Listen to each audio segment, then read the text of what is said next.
Welcome to Luca and Miguel. Enjoy the video. You're starting the disconnect now. First, identify the casting source and why you want to stop it. On your phone or PC, open the app or system casting control. This shows the active device. If you started the cast from an app, stop playback there. That often severs the link cleanly.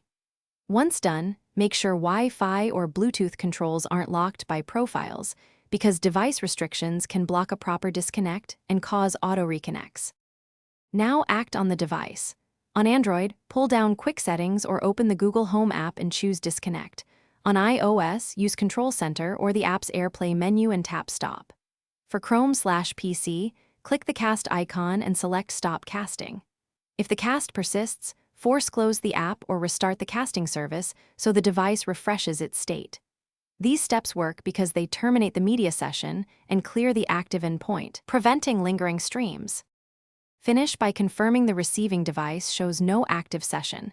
If it still appears connected, power cycle the TV or casting dongle to clear caches. If devices auto-reconnect, forget the network or toggle Wi-Fi on the source device to break the link temporarily. Make sure apps and firmware are up to date to avoid known bugs that keep sessions alive. If none of this works, reboot both devices simultaneously. That resets negotiation. Thanks for watching and please subscribe. It's the best investment you'll ever make.